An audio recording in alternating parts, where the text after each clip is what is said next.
25 seconds late. Oh. This is a family show. Wow. I've been reading Common Sense by Thomas Paine. I've got national elections on the brain. You want a revolution, I want a revelation. So how you gonna change the nation? We hold these truths to be self-evident, that all men are created equal. And when you vote for president, you get to pick who participates in the sequel. Work! Vote, vote. America. Vote, vote. The time is now. Vote, vote. Decide who wins this. Vote.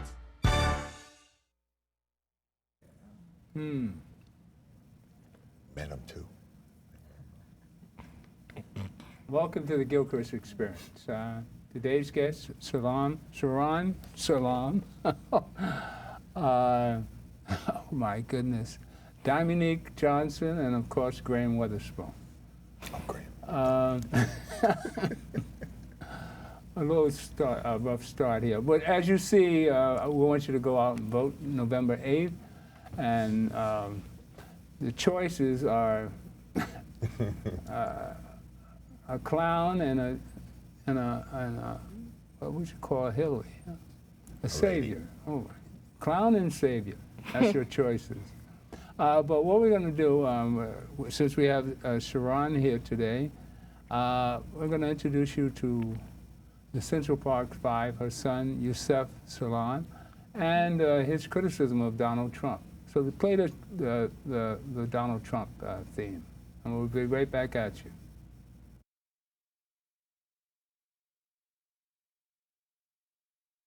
Better believe that I hate the people that took this girl and raped her brutally. You better believe it. The vicious rape and beating of a 30-year-old investment banker, Tricia Miley, who was jogging in Central Park last night. 5 youths are in custody and are being questioned. The youngest is only 13. Trump put his money where his mouth is by taking out this full-page ad in 4 New York City newspapers. Bring back the death penalty. When I first saw this ad that Donald Trump made, I knew that this famous person calling for us to die was very serious. 5 teens between the ages of 15 and 17 were charged with numerous rape, sodomy, and assault counts. In 1989, myself and 4 other individuals were arrested and falsely accused of raping the Central Park jogger in a case that became widely known as the Central Park jogger case. We became known as the Central Park Five. In 2002, we were found to be innocent after the real perpetrator came forward, and that was confirmed by DNA evidence. All of the defendants gave videotaped statements to police implicating themselves or others, but some of their attorneys charged today that police obtained the confessions by force. People wanted to see how the justice system would work, and so they were looking at this case as a litmus test to see whether the justice system would actually be just or not. And it became very clear that there was this huge black and white kind of thing. These black and brown individuals had raped a white woman in Central Park. That was the worst thing that anyone could have ever done. What are you afraid of for our city? This racism, I'm hoping doesn't break out into another racism thing like back in the 60s. There are other worse things that are happening in the city. And when it happened to a black, they never do the media's never here. You know, back in 1989, there was a huge divide when you think about the haves and the have-nots, the tale of two cities of sorts. Most people know why this man is too famous.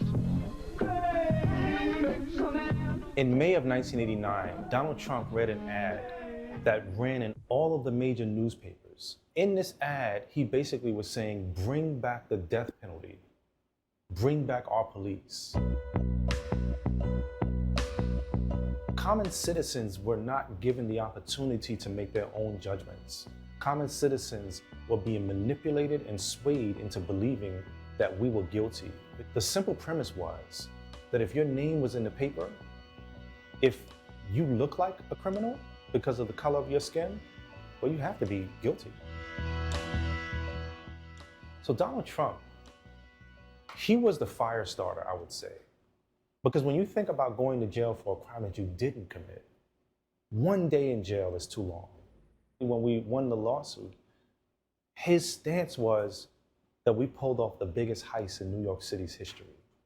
But to see that he has not changed his position of being a hateful person, to see that he has not changed his position of inciting people, to see that he's still the same person, and in many ways he's perfected his sense of being that number one inciter. What would this country look like with Donald Trump as being the president? That's a scary thing. That is a very scary thing. What would the world do in response to that? Man, I can't even imagine. You better believe that I hate the people that took this girl and raped her brutally. You better believe it. The vicious rape and beating of a 30-year-old investment banker, Trisha Miley, who was jogging in Central Park last night. 5 youths are in custody and are being questioned. Welcome back.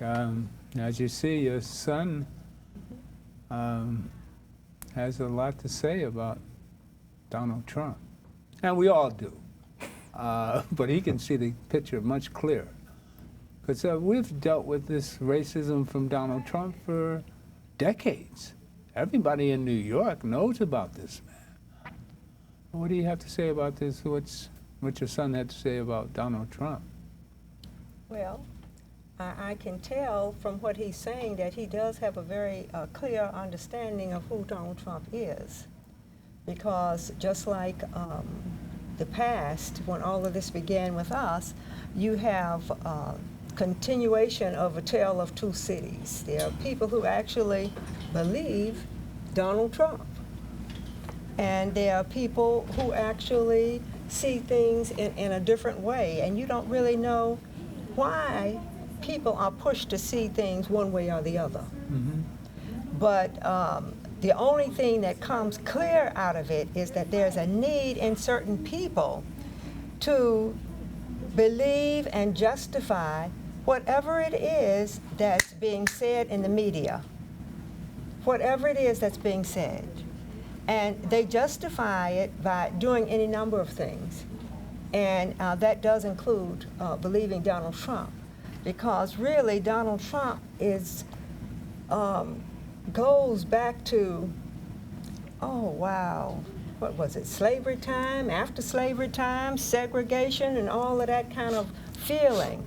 And I can tell by his supporters and the type of venom that he is putting in the atmosphere that people are eating it up. It's almost like he has allowed those people who were in the closet. Remember years ago we used to talk about people being in the closet. He's allowed the closet door to swing open and you can see it right in your face, right in your face. It's like staring you down.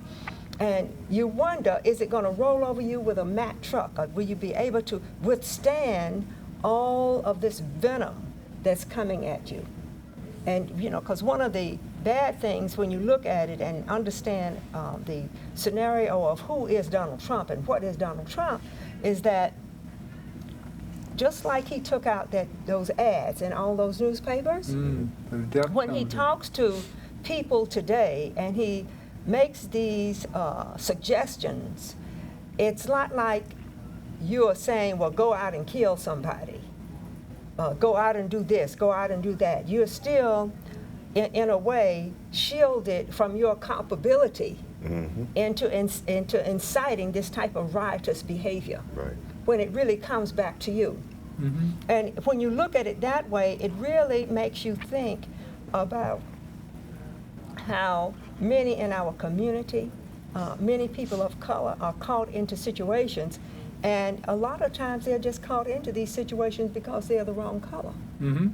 Whereas if they were a white person, they would be scot-free. You know, we have a dual system. It's continuing to be dual. Even to this day, I don't know if we'll ever be able to get beyond the type of society that we live in. You know, it's like we at a certain point, we made it, we were free. Then we went through a 12-year period where we had rights. And when we signed those agreements in, 1866, 1867, 1868, we became citizens for the first time of the United States of America. And when we became citizens, along with that came our right to vote by just signing that piece of paper. And the 60s were a repeat of all that. Right. So it's almost like you're going this way and then you're going back. It's like you're doing the yin and the yang. So what is it, Dominique, you're 15 from the youth huddle at NAN.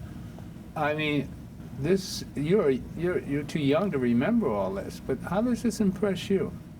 It doesn't impress me at all. My grandmother, she's Southern, so she always tells me stories of when there was segregation in her and her grandmother. And her grandmother used to be a housemaid, and her great-grandmother, she got to actually meet and have a relationship with, used to be a former slave. Okay. Now, just seeing all this controversy between America and Donald Trump is kind of upsetting, because you think back to where African American people actually finally got their rights to do different things. But right now, he's bringing back the slavery mentality. He knows, and it's the law, that slavery is against the law. But with him, it's slavery mentality. Putting more people in jail, you lose your citizenship. But for some reason, you're still counted as a citizen when they do the head counts against America. So it's just taking away your citizenship, slavery all over again. So it never was abolished, and probably it never will if he was president. What's your experience with racism? Experience with racism,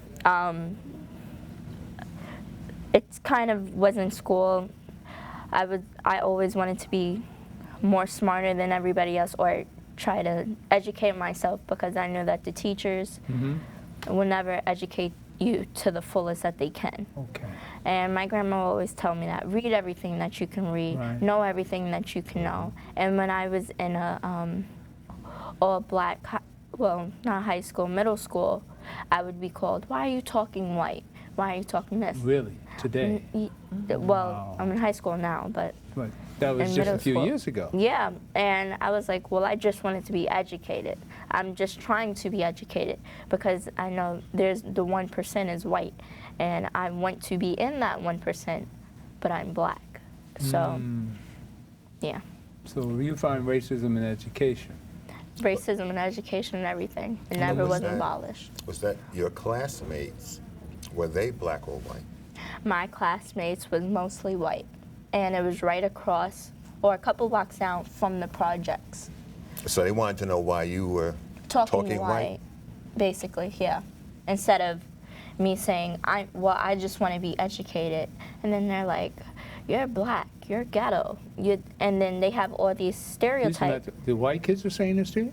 No, the other black kids. So now the mentality that they got from TV, from stars that they look up to, that if you're talking educated or articulating yourself, you're being called Caucasian and white, and saying that's looked down upon, when it should really be looked up upon and actually more expressed. Well, Graham, they did that back in our day too. Yeah. Yeah, it's always everything is cyclical. It's a slave mentality. You know, you don't work. One of the things my mother told me, the guys on the corner will be on the corner 20 years from now. Always on the corner. So you can travel, go to school, go around the world and learn. The same people will be standing where they were in years past. And they can't. I was the president of my high school. There were 5,000 students. I might be able to locate one guy that I went to high school with, one out of 5,000 people. What can my homies from high school do for me now? Nothing. Nothing. You have to chart a course for your life, and everybody has to chart a course for their life. You can't allow people to tell you, you can't do this, you can't. I had that. People told me that in the police department, and I proved them wrong. So you just decide what it is that you want to do, where you want to go. If you wanted to be an astronaut, then you can't learn about that hanging around people on the corner. Correct. You have to go to where astronauts are. You have to, if That's you right. want to be a doctor, you have to get next to somebody that went to medical school. Yeah. And let them mentor you and guide you. So whatever it is you want to do in life, you find the people that do that, and you get up under them, and you watch what they do, and you learn, and you ask questions. The people on the corner, they'll be on the corner. They'll still be on the corner. They'll still My be on the mom corner. and my grandma says that all the time. She says, Yeah. both of them say not to get, what's the word, connected to people and have these close relationships to where you can't live without them. Because 10 years Right, from now, they right. won't remember your name. That's right. It's just Yeah. of what you was and how did you conduct yourself. Well, you're fortunate to have guiding parents and Yeah. you're just blessed to have that. Thank you. But we had a Skype come in from your son, Yusef. I wonder if he's on the line. Have we gotten in contact with Yusef? He said it would Skype in about 5:15. It's 5:16 now. Can we get that together? All right? Let me know as soon as we can get Yusef on the line. All right? But dealing with this election coming up, it's you're not able to vote, but yet I you wish. have an outlook The next one. to Next see one, yeah. what America's up against. And when he talks about let's make America great again, It never was great. no, it's always been great. It's always Okay. been great. There's not all this negativity about America. Believe me, it used to be. There was a time when we really had something to complain about. Right. But there's nothing wrong in America. This is the greatest place to be in the world. I don't know why anybody doesn't just play the system the way the system is supposed to be played. And that's put it to task. It has a constitution. Make sure it abides by its constitution. Correct. This government that's running now is hypocritical of what it preaches. It doesn't practice what it preaches. Right. So if you get your education, you follow the rules, particularly the way they're written, and you do the right thing, things will happen. We talked about Michelle Obama. Yes. I gave you the tape of her. Yeah. And tell me what you thought about that. What I thought about it was that actually needed to be said. On different campaign runs, for them, they just write up a speech, and it's never really emotional. It never connects to how America's viewed or what the campaign is actually about. For her exposing and showing so much deep feeling on what has been going on with the campaign, I thought was very needed. And it showed more of, it's not just a vote, it's your vote matters, and everyone Right. needs to vote. Was that inspirational? It was. What did your mother think about it? Did she My get a chance grandma, to play your mother? She got mad because I saw it without her, and I said I needed to go to sleep, so I needed to read. I mean, not read it, look at it first, but I know she's going to take my computer and read it. Oh, yeah. I mean, look at it, yeah. Your mother's of our era, and she's a sweetheart. And Yeah, you're she lucky is. to have such a great person as Thank a you. grandmother. You know, it's interesting when Michelle was speaking at one of the colleges recently, the students were yelling 4 more years. Yes, right. 4 more years. For Barack Michelle. Obama, they were yelling. And for Michelle, you know, and people are asking, you know, is she going to run for president? She doesn't want to know. get involved. Oh, no. I wish said she no. did, but She would. no. She said no, you know, but if she were to run, this place would go crazy. Right. You know, but also look at the way they're dealing. Well, I want to come back to you, Mr. Salam, because we know what your son went through, but you went through it with him. Yeah. Very much so. Listening to Yusef speak, although he's a ghetto child from, well, this is the term, Well, ghetto Quote child, unquote. On 10th Street. you know, In those days. from Harlem. He doesn't speak ghetto. Yeah. And that's because of you. That's because of who you are. Now, you campaigned and ran an agenda for your son for more than a decade, speaking, going and doing. What were you doing before all of this calamity came into your life? I School don't think teacher. people know. You're a school Well, teacher. I was living my life, and this happened. I was teaching at the time when this particular situation happened. And actually, it caught me by surprise, like it would have done anyone in this type of situation. You would have been caught by surprise, because it's something that you never expect. You never expect. And it threw me for a loop there for a minute. But like all mothers, after you come out of the loop, you get up and you try to do what you can, you know? Yusef had never been in any trouble with the law or anything like that growing up? No, no. But you see, when you're sitting around and you're in these types of situations, oftentimes people say, well, was he in trouble with the law before? And they use this as an excuse to vilify you if you have been in trouble with the law. So it makes me suspicious when I hear words like that, because I know what's coming next. He got a long rap sheet. Yeah. So is his rap sheet long enough that we should just throw him off the bus? Or should we move to the next stage? You know, everybody, is always something in someone's life, somewhere. Yeah. You know, you spit on the sidewalk, you jaywalked across the street, or whatever it is you did.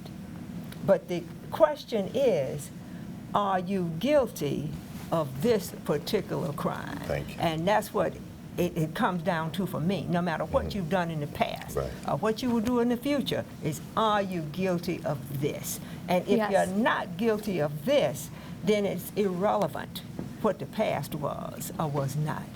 My son had just turned 15. He was a nice, sweet little boy, as I thought, being his mother. And he was dutiful, and most of the time he minded what I told him to do. And we were living our lives as best as we could. Okay, he went to school, I went to work, the other kids went to school, I still went to work. We lived in an apartment, everybody had clothes, we ate every day. I remember one thing that they had said to me when I was going to visit Yusef in one of the prisons, and one of the people said, well, gee, they looked over and they saw me. Yusef wasn't quite down yet for the visit, and they said, he's in this nice place. He shouldn't even be here. These people get 3 squares a day and nice uniforms, you know. And I thought back at my son, and I said, my son was always a sharp dresser. He ate 5 times a day. You said bedtime, he got hungry. Now he's been reduced to eating 3 times a day and wearing a uniform and unable to shine his shoes. It's like a whole new person. Right. Yeah. So Donald Trump would say, what is he doing in the park that night? He's doing what other people doing in the park that night. Playing in the park. And really, that is nothing to really jump overboard about, because there were hundreds and thousands of people in the park that night. He wasn't the only one. Yeah. But when you look for someone and you have like a focus that you cannot change, you just set on this certain group. You're not really looking for justice, you're not really looking to solve the case, you're just looking to get someone, and you try to get the closest person you can, the quickest person you can, to let the society know that it has been taken care of. This is why today, when people start talking about they arrested this person, and then while he was being interrogated, he decided to tell them about other crimes, it makes you wonder, do they have the right person? Right. Yes. You know what I'm saying? Do they really, or is this just another case, like Yusef's case, where they were just trying to get the case done so that society would know that this stuff has been answered. Well, Yusef was the only one that didn't give a confession, too. Yeah, Yusef, he did not give a videotaped confession, and the other information that they were able to extract from him was not much. And he didn't know any of the other kids, did he? Well, he knew one of the boys, because he knew Corey Wise. That was his friend. That's right. Corey was his friend. Used to come to my house. They used to play and make medallions sitting there right in the house. They were entrepreneurs. Corey was a barber, and Yusuf was a barber, they was cutting people's hair in the building. Oh, okay. So these are not the kind of Oh, they people lived in the you same building, that's right. Yeah, that's right. these are not the kind of people, you know, you're getting money from cutting hair, and now you're going to go and take somebody else's money. But that was a Class A building there, 110th Street and Fifth Avenue. You know, you were on Fifth Avenue, right? Well, In so Harlem. there's a lot of people on Fifth Avenue. I mean, in you know what I mean. I like Fifth Avenue. You know? You were in the Fifth Avenue building in Yeah, Harlem. maybe. I think some people look at it as being classy. But Well, see, I'm from the South. One building is just as good as the next. You know, as long as you got hot and cold running water, you got food on the table, you got a bed to sleep in. And you had a nice view, too. Well, I did have somewhat of a nice view, Right. you know, if that means stuff to you. So it all depends. Well, nowadays, that same apartment probably go for, what, who knows what kind of money. Oh, it's Is high. it co-op now? Is it No, it's not co-op, straight up not? rental. straight up rental? Straight up. So when you come straight. Okay. If you cricket, you won't get in. My brother actually is incarcerated. Okay. His name's Gerard Johnson. Is that right? Yeah. Mayor, not Mayor de Blasio, Mayor Bloomberg kind of was like the Donald Trump. Mm-hmm. So, yeah, it was for a hate crime against a transsexual person. Okay. So I kind of understand the whole correctional facility and all that. And whew, How long I have you don't been in there? for like 10 or 11 years right now. Oh, really? He gets out. He went there when he was 16 to Rikers, and then I teach myself law because everything that I do for somebody. Yeah. So I'm teaching kind of myself law with these law books, which I don't Good. even know Good what for I'm you. doing, but I'm Yeah, trying. good for you. And I'm just going back to his case and kind of like seeing some of the things that was illegal, and it's just it's so corrupted. This correctional facility, this government is all corrupted. It's just for who's who and what color are you, basically. And see, and the main thing is when they get people, one of the reasons why they don't do that much investigation, and I'm not saying that some of the people they have behind bars are really guilty. Belong back. You know, some of them are guilty, and some of them obviously are not.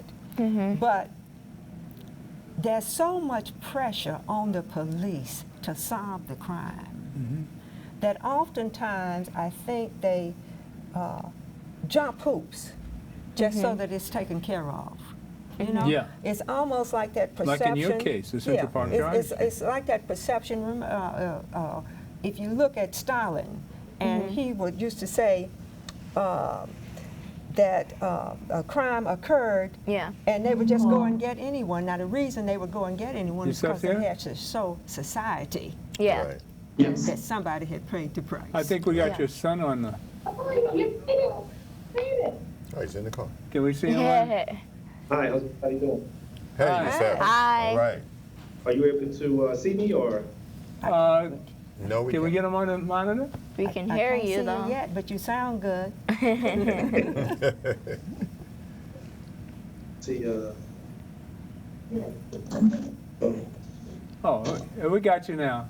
okay, great. Yes. Oh, Well, okay. Put it up big. Enlarge it. Oh, say that again? No, we're trying to get you big enough so we see on the Full screen. screen. Yeah. Oh, gotcha. On the far right. The other side. Yeah, right there. There you go. There you go. You're good. Hey, That's a nice looking black man. hey. we just ran a tape of you and Trump, and we're talking about, you know, this your case, and we wanted everybody to see what what a grown man can do with, you know, adversity. Yes. You Yes, know, indeed. and this same villain is out here protracting to bring us back to those days. I guess those were the good old days for Donald Trump. Well, you know, not only was it the good old days for Donald Trump, but if you really analyze the dialogue, and I'm glad my mom is there because, you know, I always tell people that my mother would say that she was from the Jim Crow South, you know. Right. That kind of history wasn't something that you would learn living in New York City the way we were in terms of we were growing up. But, you know, my mom kind of reminding us about that allowed me to research about. Oh, sorry about that. I'm getting ready for another screening of the Central Park 5 here. Oh, great. In the Morehouse, Clark, Atlanta area with the NAACP as well. Morehouse. So they're testing the audio and making sure everything is good. But it's indicative of not only the slave codes, once again, it's indicative of the KKK. And I say that because when you look at the historical references of Bring Back the Police, he was saying that same thing back in 1989. Right. He was calling for the death penalty to be reinstated for the Central Park 5. Right. And really, it wasn't just about the death penalty for the Central Park 5, but it was also a death call to the parents, to the siblings, to anybody connected with us. They have posted our names, our phone numbers, and our addresses in New York City's newspaper. Oh, did they? Did they? Oh my And God. yeah, Isn't that and when illegal? you think about Shouldn't that be my mom, illegal? That's illegal. Only if That's you're illegal. white. well, it's illegal in the context of the white kind of thing, Yeah, you just said that. But in the context of them looking at, I think they're trying to find me another room to go into for a minute, just so that I could have a little privacy. But if you look at it in the context of,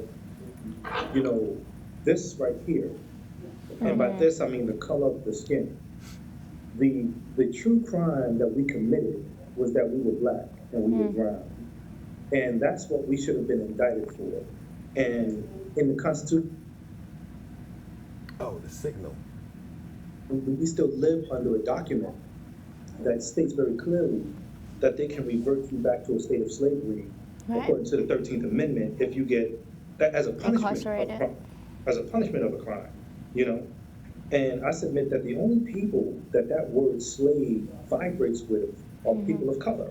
Anybody else could read that document and they could read it and they could be like, oh yeah, okay, reverted back to a state of slavery. But when you talk about the history of the black and brown person in America and the fact that, overwhelmingly they still want us to forget, but they don't want us to ever forget the things that have happened to them, but they want us to forget about stuff that happened to us. In a similar way, they want probably the Central Park 5 to, just move on with their lives and forget about all of the hell that we were put through. This atrocious nature of this presidential campaign right now, who in many ways has become a sexual predator himself by his own mouth. He's admitted that himself. That's right. Forget the fact about all of the other shady dealings, but here is a man who, at the age of 60, and of course I'm 70. rounding up. He's Well, 70. No, I'm rounding up.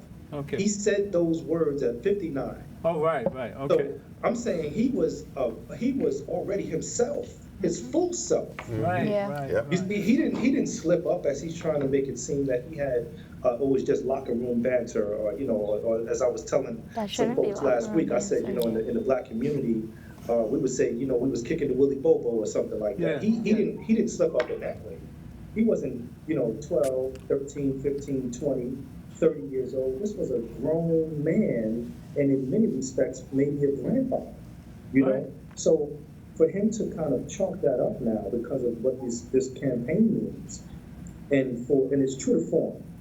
And I want people to realize the true to form part that I'm trying to get at.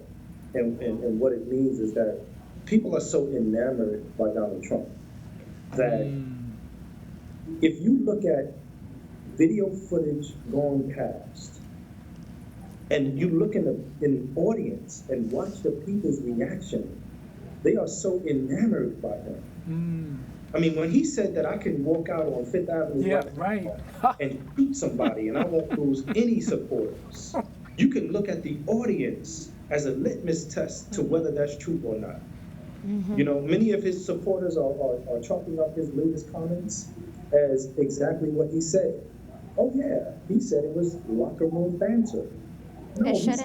No, he was talking about a certain affluenza that people with the concussion for protection move around with, in that they can do anything and everything they want to because they're white. And see, when you look at a person who is like Donald Trump, who's not only a white person but also a male, now we have a recipe for disaster. And a billionaire.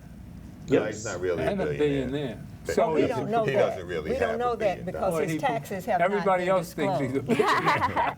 All right. But Yusef, you're down in Atlanta right now. Yes. And you're imparting to our youth, I'm sure, what America really is. Yeah. You're in the home of the Reverend Dr. Martin Luther King. Yes, indeed. I remember my first trip to Atlanta many years ago. I was trying to find a house, and I inquired of a white man whom I think might have been the last white man living in that neighborhood.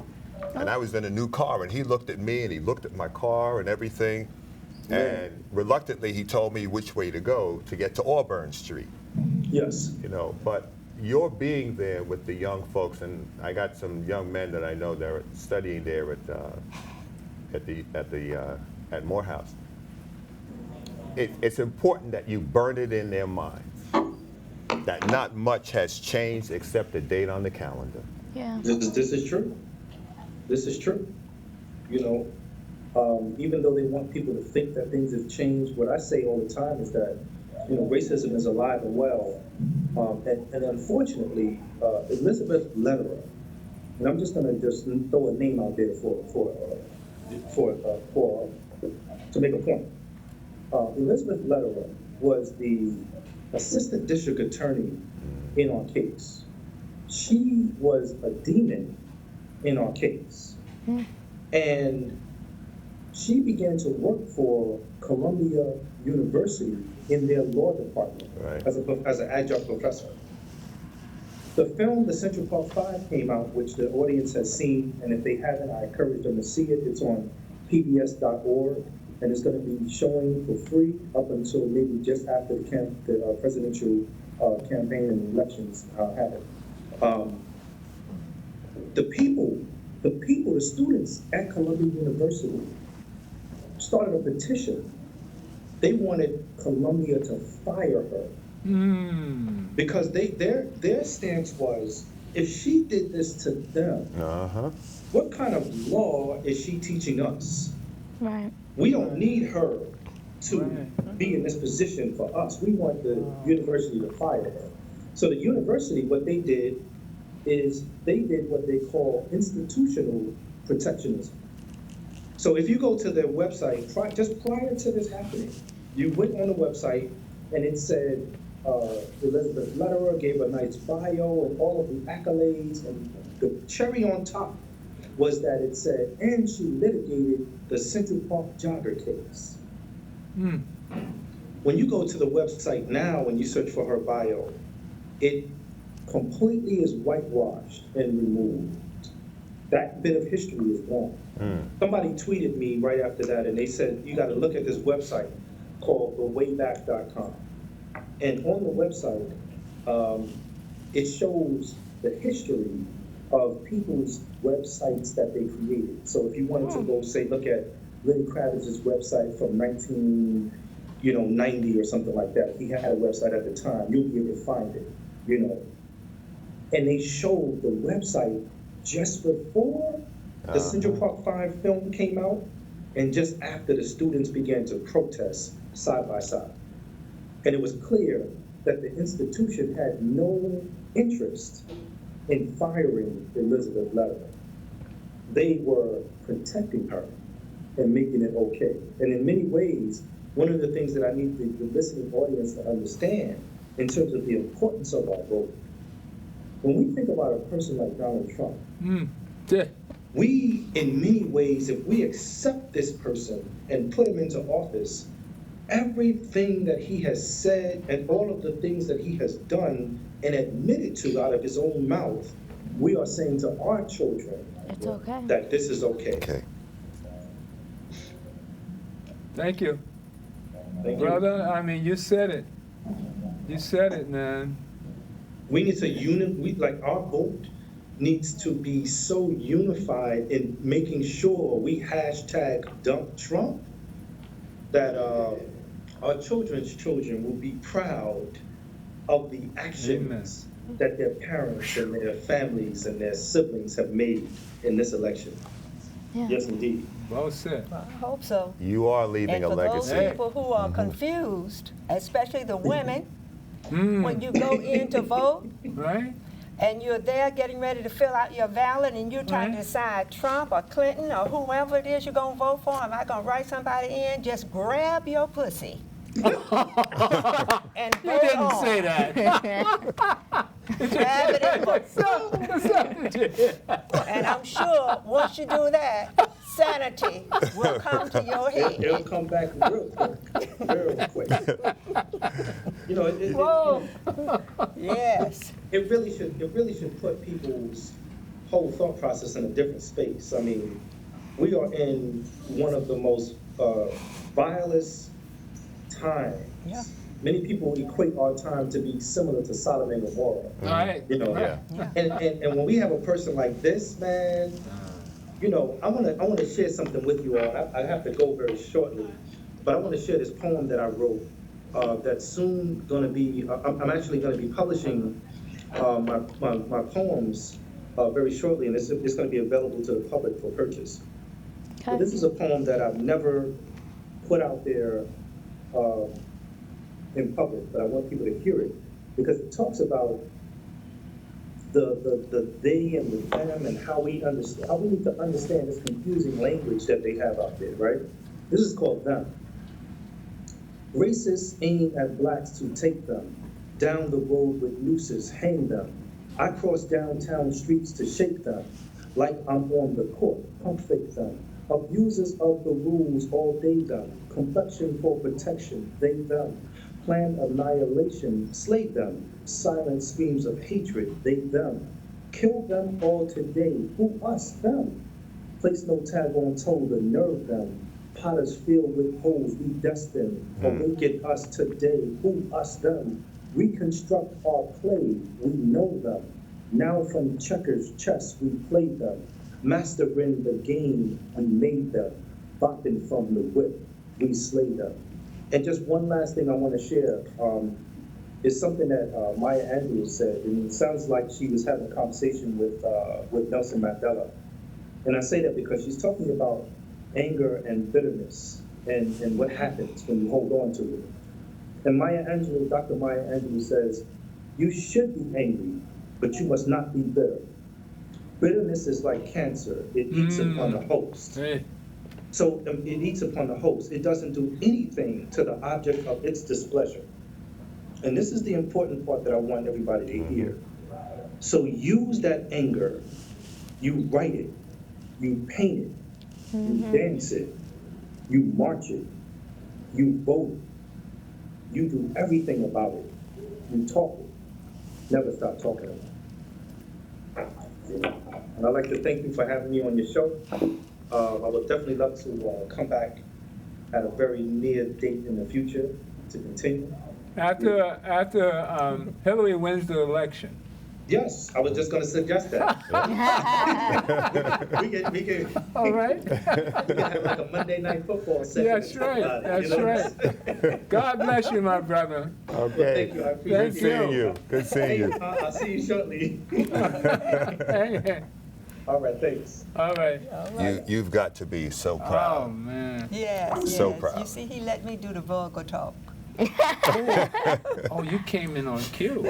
Oh my goodness! I might have suggested you saying something like that, but I didn't think you would. But can you imagine if you think of all the things That's that it. he has said that he's going to do? And I can't understand why when these people hear him saying that, all that stuff, and he really has no plan. But see, these people who are voting for him. But Just you're to be desperate. You're desperate. These people that are voting for him are actually those kind of people. Yes, Yeah, but they're it's exploding racism. They are desperate. They The are Klan poor newspaper, people. the They're Klan poor newspaper people. just endorsed him. You know, it was one thing I heard. I don't remember who said this, but it was a white woman, and she said to this audience of white people, and she said, "Which one of you want to be black? Raise your hand." And none of them raised their hand? And none of them raised their hand because no one wants to be subjected to the type of thing black people have been subjected to. They have all been taught that to be white was Is a to be privilege. above those people beneath them. Right. White privilege. And this is how the Ku Klux Klan and all those types of groups flourish. Because you give them something, as poor as they are, many of them don't have education. Many of them really believe that what did Trump say? He's going to bring the those jobs back, those low-paying jobs back. No. And the reality is those jobs are never, ever coming back to Not the at all. United States. But Yeah. none of them are demanding a conversation around what jobs are available here that we can train our children to be. Hey. For instance, STEM cells Yeah. and all types That's of right. jobs that's going to be paying them some money. Yeah. They're not talking about that.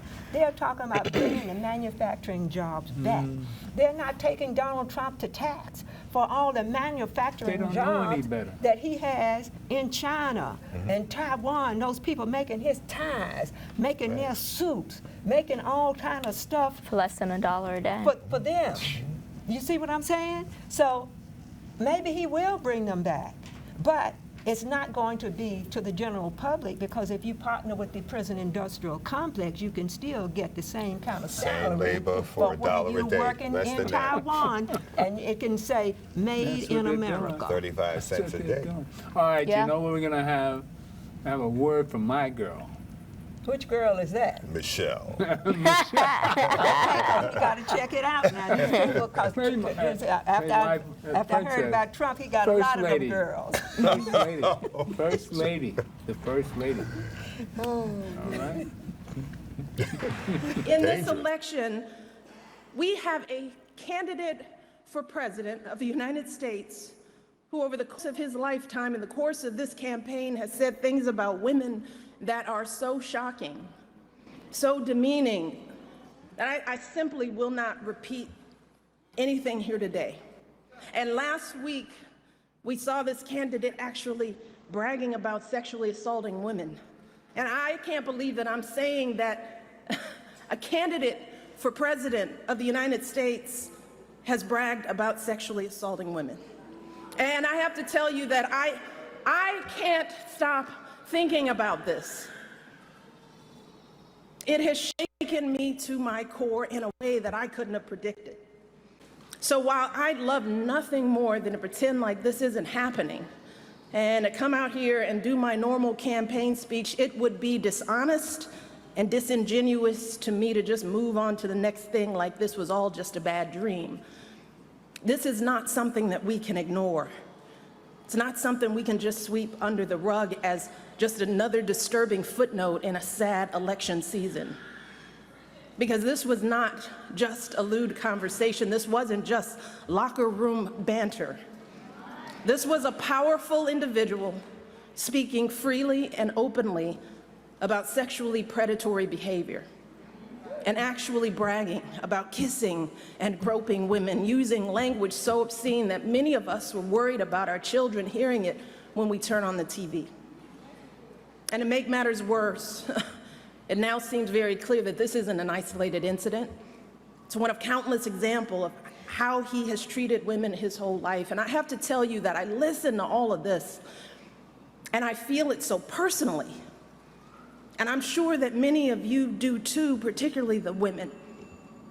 The shameful comments about our bodies, the disrespect of our ambitions and intellect, the belief that you can do anything you want to a woman. It is cruel. It's frightening.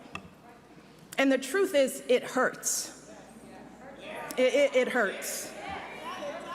It's like that sick, sinking feeling you get when you're walking down the street, minding your own business, and some guy yells out vulgar words about your body.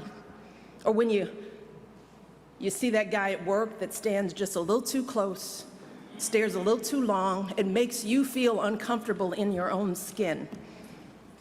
It's that feeling of terror and violation that too many women have felt when someone has grabbed them or forced himself on them and they've said no, but he didn't listen.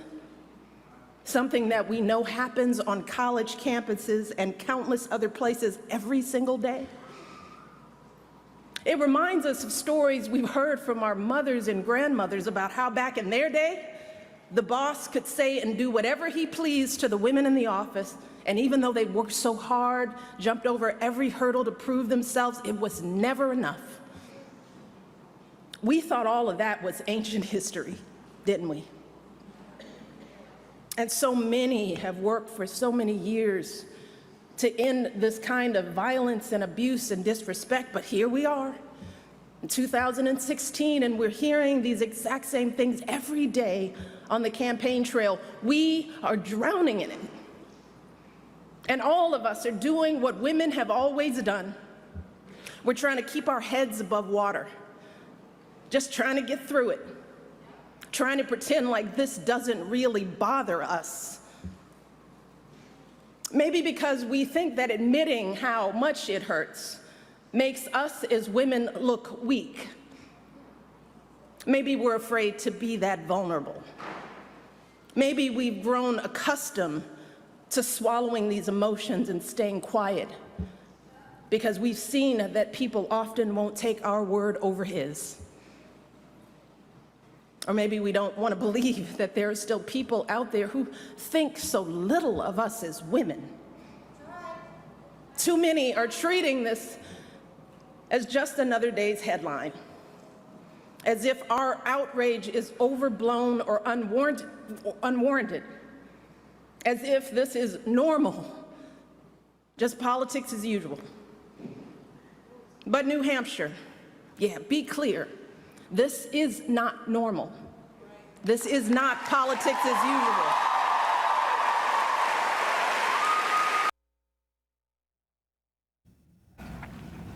I mean, the first time I watched that, I mean, I see that as my daughter or something. I mean, you know, that's the epitome of a black woman, you know, and all that she speaks of is what she personally experienced. I mean, you can see and feel that. Yeah. And as a young woman, I mean, how do you relate to this?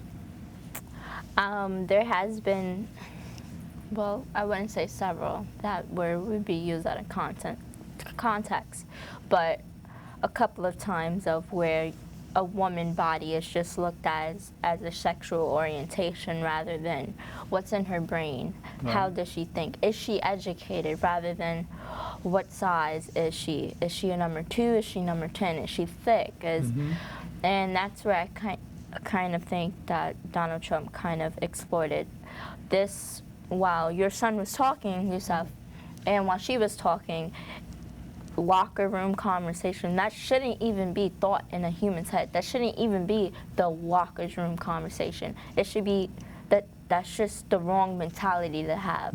I think education is more important than an actual body or a sexual orientation or anything of the sort. Yeah. So it kind of makes me uncomfortable. You remember the day when men kept women barefoot and pregnant? No, I don't remember that day. You could get yourself knocked out in here. I mean, not you in particular, but I mean, going back to our day. I might have read about those things, but no. She's not claiming to be your age, Winston. No. No, not at all. You know, but there were some times. You know, the simple fact that 53% of the voting populace is female. Right. Yeah. And yet there are women that are voting for this man. That makes no sense. It tells you about the mindset of the people. 53% of the electorate is female. Right. Florida is now reporting 28% of the Republican women have voted against Donald Trump and voted for Hillary Clinton. It should be 100%. It doesn't say women. They said 28%. 28% of the Republicans have now moved over to vote for Hillary Clinton. Right. He's a very acrimonious individual, and that I wish we could have played the piece that you had on the phone with that song. But when we come back here next week, it's going to be a new day. Yeah. Oh, yeah. You know, it'll be a post-apocalyptic period, because the very notion for me that this guy could have run for president. I didn't think he would get to where he got. No, nobody well, did. that's Nobody only did. because you weren't living in America. I've been here a long time. But you know, I some knew of the he would get others. there. Did you really? Oh, yes. Oh, did you because really? people are in denial True, about the that's true. level of racism, hatred, and discomfort that's inside of the people. What Donald Trump did, he made it acceptable to open the door and come out. Well, no, it's not even that he he's was telling truthful. the truth. He was what a people racist. wanted to say, he was saying He what they said, wanted to say. and he's never experienced any of this stuff. So it can't be that he's truthful. But usually he might have talked to racism- somebody and he's using.